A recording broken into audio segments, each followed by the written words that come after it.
Hey everybody, it's Rob Nazarian with Talk Android, and we have the brand new Motorola Photon Q 4G LTE. Gotta love these names.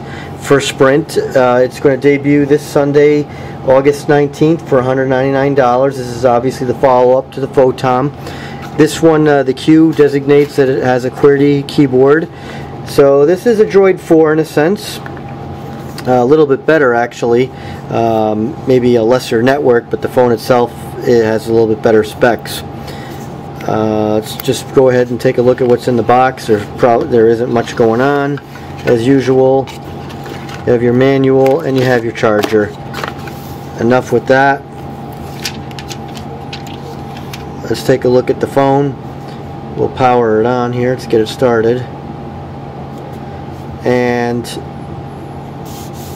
you don't have the Kevlar backing like you do with the Razr, but this is nice smooth backing, not so slippery.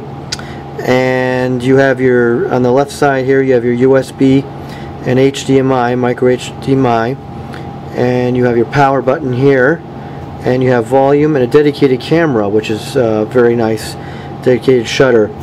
You also have your micro SD, which is right here.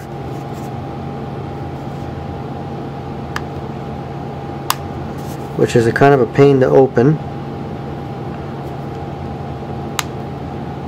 There it is.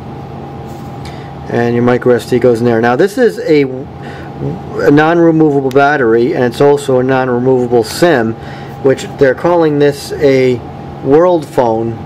However, it's not really a world phone in a sense, because the micro or the SD card is non-removable, so you'd be subject, if you do go international, you'd be subject to Sprint's roaming agreements, which kind of defeats the purpose. But however, I guess it's better than nothing. Now, this is the new Motorola. I don't know if you want to call it Moto Blur or what, but it's the ice cream sandwich, and it has very minimal UI elements to it, and I think it's the best and the most polished of the manufacturer's UIs for Android, other than stock, that is. You'll see the now standard ring widget here, clock widget for Motorola, and you can flip it to get a different look on the clocks. You can add weather here, and you can have multiple cities here. So you can go in and quickly add a city. Oops, I hit the back button there. I meant to add city.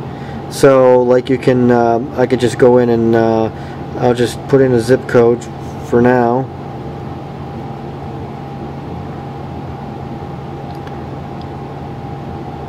And right now I might not even have a very good coverage, as it doesn't look like I do right now. I'm in my basement, and Sprint itself isn't the greatest.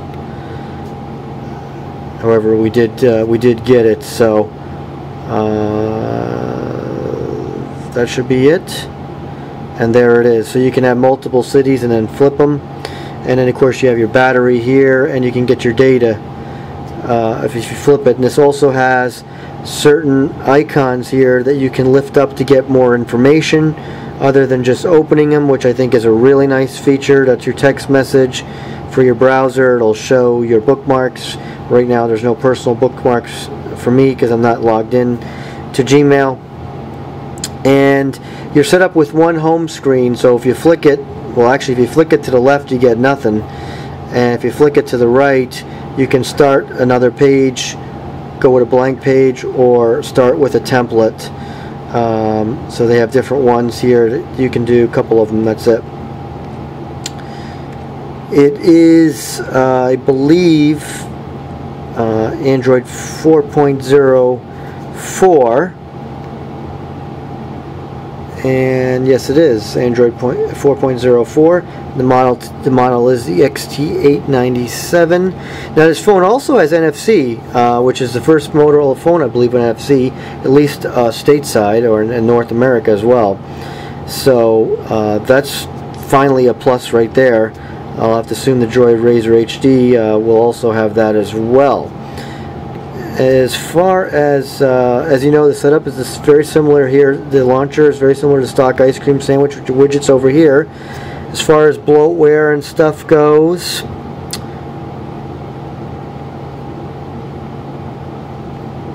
not too bad.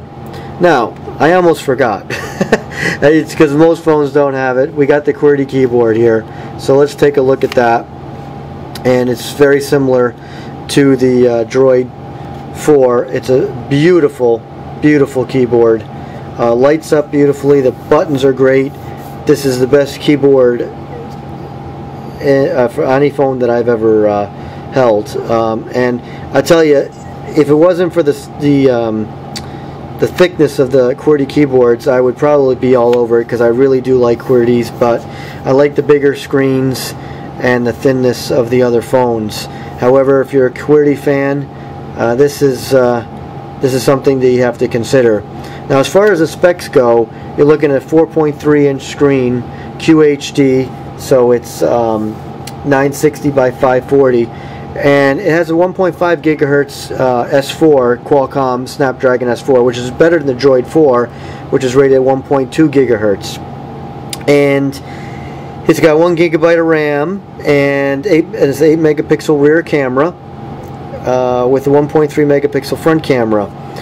Let me just check the see about the